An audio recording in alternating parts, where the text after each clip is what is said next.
Assalamualaikum, salam sejahtera. Jumpa lagi di Kaila Channel. Video kali ini merupakan jawaban dari pertanyaan kawan atas nama akun Sisi Lain Tumbuhan. Jadi Sisi Lain Tumbuhan juga ini merupakan sebuah channel yang mengupas tumbuhan dari sudut pandang yang agak berbeda. Jadi menarik juga untuk kawan-kawan lihat. Saya anggap pertanyaan ini penting juga sebab berhubungan juga dengan kawan-kawan pecinta aglonema untuk bisa meyakini, bisa mengetahui apakah beberapa kebiasaan yang kawan-kawan lakukan selama ini mungkin sebetulnya sia-sia ataukah berguna. Itulah sebabnya pertanyaan ini saya buat videonya. Baik, langsung aja. Pertanyaannya adalah, selain akar, apakah tanaman juga menyerap air di udara melalui daun dan batangnya?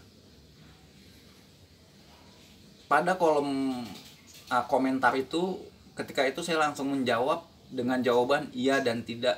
Sebab kalau diuraikan jawabannya akan terlalu panjang dan saya baru sempat membuat video jawabannya ini sekarang. Jadi saya mohon maaf khususnya kepada kawan Sisi Lain Tumbuhan. Baik, saya paham bahwa ada perdebatan kalau kita searching di internet ya, kalau kita coba browsing, googling dan mencari tahu apakah daun dan batang tanaman juga menyerap air melalui udara. Saya tahu bahwa akan ada pendapat yang berbeda mengenai hal ini. Pertama yang ingin saya tekankan adalah pengertian menyerap di sini adalah bahwa air tersebut diserap lalu digunakan dalam proses tertentu oleh tanaman tersebut untuk kebutuhan dirinya, untuk kebutuhan tanaman tersebut. Jadi bukan sekedar menyerap seperti misalkan kita mengambil sebuah kertas lalu kita celupkan ke air, airnya terserap, tapi nanti setelah seiring waktu air yang terserap tersebut akan menguap. Jadi bukan dalam pengertian menyerap seperti itu ya. Sebab kalau menyerap pengertiannya cuma sekedar menyerap lalu nanti menguap lagi, yaitu saya pikir hampir semua hal di dunia ini, hampir semua benda ya mampu menyerap air. Yang berbeda adalah daya serapnya. Jadi pengertian menyerap di sini saya batasi menyerap dalam artian diserap lalu digunakan oleh tanaman tersebut.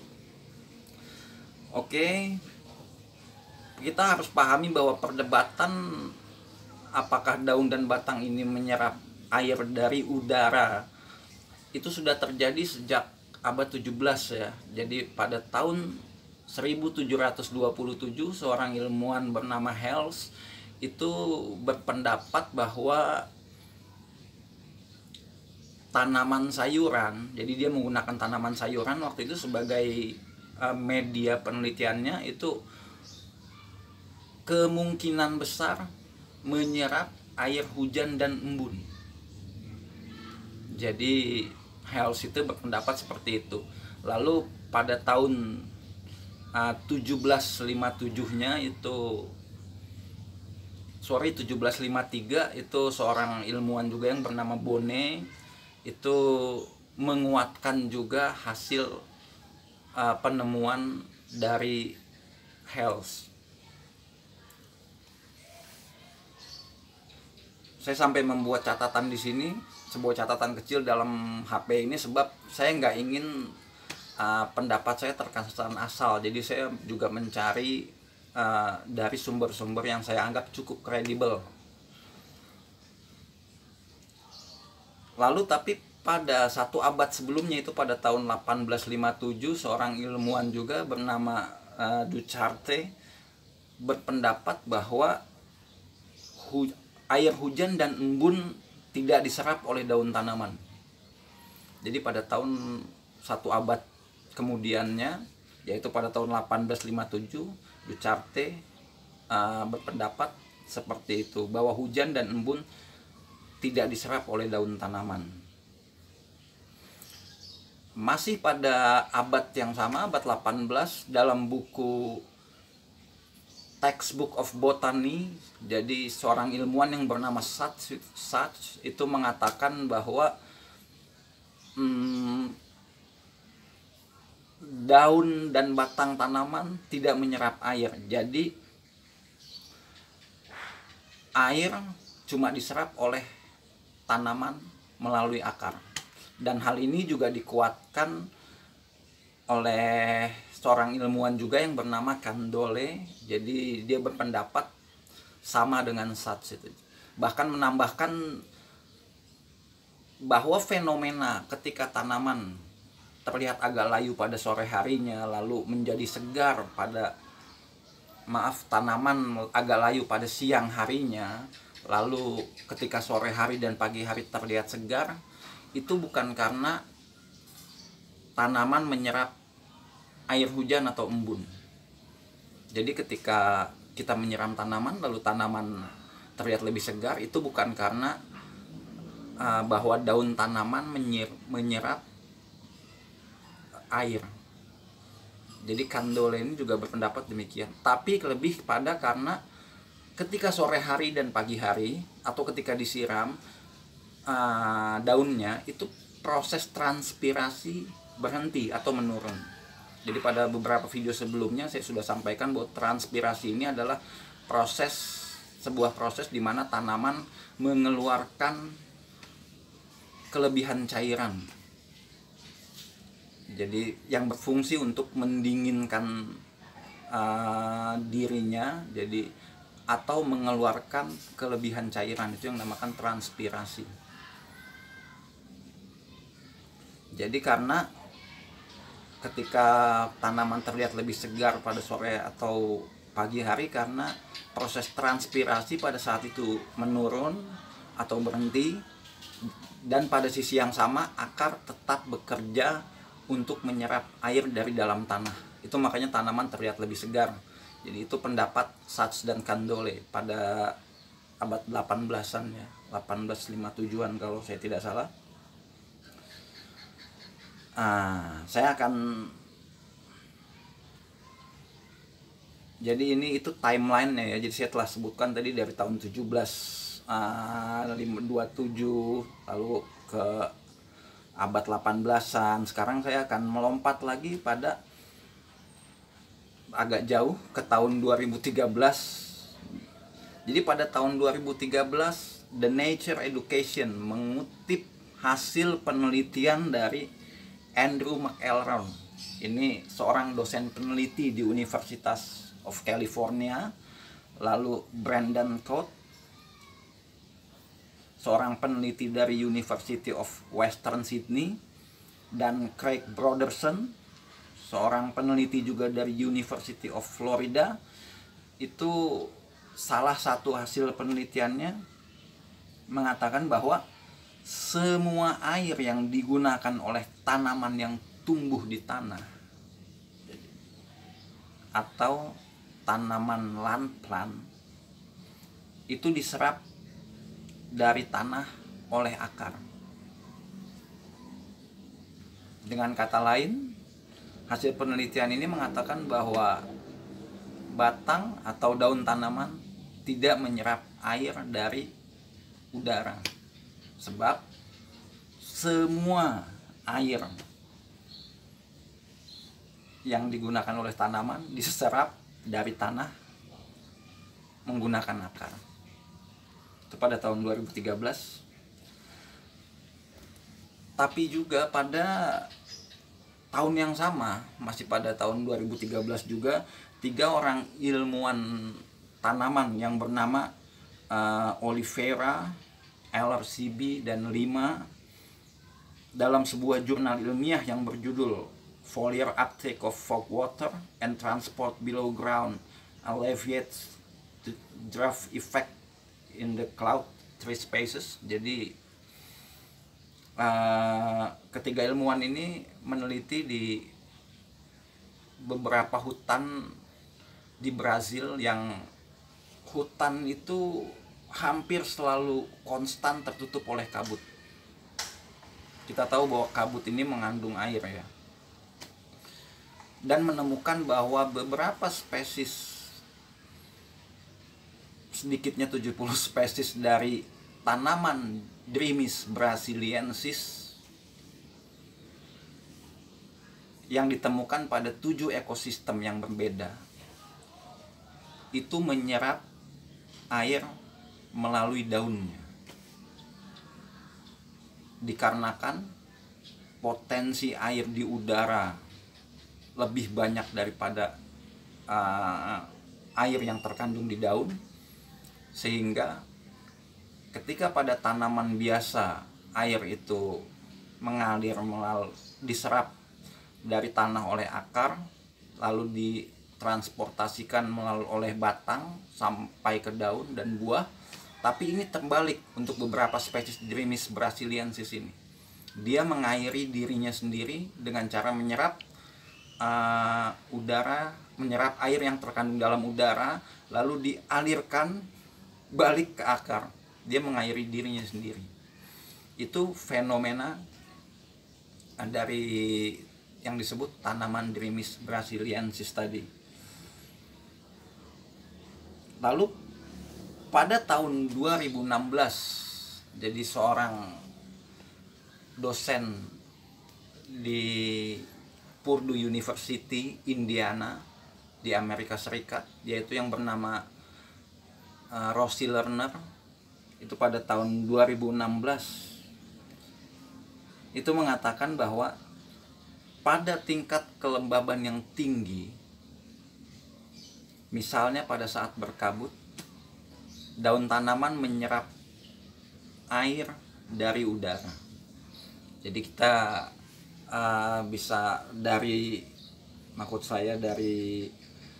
uraian tadi kita bisa mengambil kesimpulan bahwa satu di antara ilmuwan sendiri itu ada berbeda pendapat mengenai hal ini, dan itu terjadi dari abad ke-17. Tapi ketika kita lihat timeline waktunya, yang terakhir di sini saya sebutkan yaitu Rosie Lerner, itu berpendapat bahwa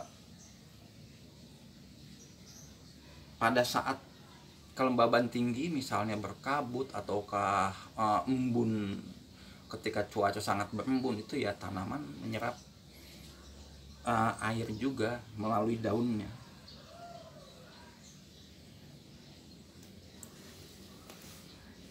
Lalu yang dimaksud tanaman di sini yang kita bicarakan selama ini dari tadi adalah yang saya maksud tanaman yang disebut land plant, atau tanaman yang tumbuh menggunakan media, ya misalnya yang tumbuh di tanah, atau tanaman misalnya contohnya aglonema ini menggunakan media-media seperti ini. Jadi inilah tanaman yang kita maksud, yang saya maksudkan dari awal pembicaraan. Sebab ada tanaman-tanaman yang memang dari dulu sudah disepakati bahwa seluruh bagian tanamannya, entah itu akar, batang, daun, itu memang menyerap udara, menyerap air dari sekitarnya, dari udara sekitar dia. Tanaman itu adalah jenis-jenis tanaman bryophyta, atau yang kita kenal dengan tanaman lumut-lumutan.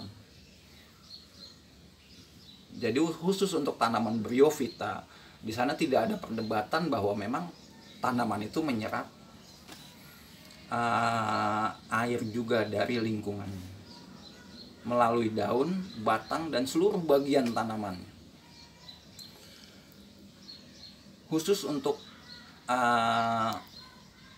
batang, apakah air juga diserap melalui batang?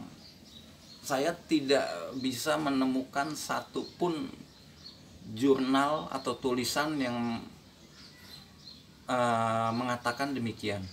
Memang ada satu tulisan yang sempat saya baca bahwa yang mengatakan bahwa tanaman menyerap air melalui seluruh bagian tanaman, yaitu daun, batang, dan akar. Tapi perlu diingat bahwa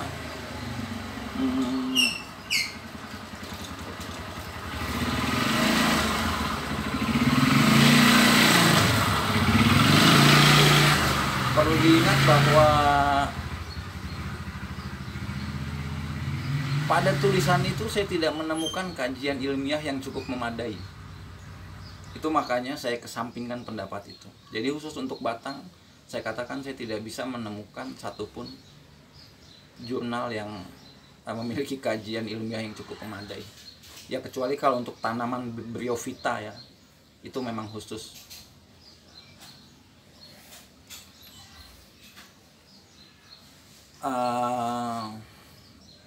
Lalu bagaimana pendapat saya mengenai pertanyaan dari kawan sisi lain dari tumbuhan ini? Pendapat saya pribadi adalah kalau seandainya tanaman tidak menyerap entah itu air ataukah unsur lain dari sekitarnya, daun tanamannya tidak mampu menyerap air ataukah unsur lain dari lingkungannya, untuk apa ada pupuk daun? Untuk apa ada pupuk, bahkan pupuk buah? Untuk apa bahkan pupuk bunga? Yang beberapa diantaranya penggunaannya itu cuma disemprotkan ke bagian-bagian tanaman yang terlihat, terutama daunnya. Jadi tidak sampai ke media tanam. Jadi kalau seandainya tanaman tidak mampu menyerap, saya tidak membatasi air ya, tapi unsur apapun. Kita tahu bahwa di dalam pupuk daun itu juga terkandung unsur nitrogen, fosfor, kalium, magnesium, mangan, bukan mangan bahasa Jawa makan ya, tapi senyawa tertentu yang bernama mangan, dan unsur-unsur lainnya. Ternyata pada kenyataannya, dan banyak sekali jutaan petani, jutaan hobiis menggunakan, termasuk saya sendiri, menggunakan pupuk-pupuk daun ini yang memang disemprotkannya di daun, tidak ke media tanam, dan memang memiliki efek membuat tanaman lebih baik ketimbang tanaman yang tidak diberikan pupuk daun tersebut. Karena kenyataannya seperti itu, ya bagi saya sulit untuk mengatakan bahwa tanaman tidak menyerap air juga melalui daun. Jadi kembali buat saya pribadi, bahwa saya lebih sepakat pada pendapatnya Rosie Lerner dari Purdue University di Indiana, Amerika Serikat, yang yaitu dalam kondisi tertentu, khususnya ketika kelembaban tinggi, misal salah satu contohnya ketika berkabut, itu tanaman bisa menyerap air melalui daunnya. Sebetulnya kalau kita telaah lebih jauh lagi mengenai proses fotosintesis, tentu kita akan mendapat ya pengetahuan lebih banyak mengenai hal itu, tapi itu akan menjadi terlalu panjang kalau saya bahas di sini. Jadi untuk pertanyaan dari kawan sisi lain tumbuhan, itulah jawaban saya, silahkan disimpulkan. Dan untuk kawan-kawan yang lainnya, khususnya pecinta aglonema, pesan dari saya tetap kalau memang ingin menggunakan pupuk daun, tetap gunakan, sebab saya pribadi sudah mempraktekkannya dan memang bermanfaat. Saya kira cukup sekian. Terima kasih. Assalamualaikum warahmatullahi wabarakatuh. Salam sejahtera.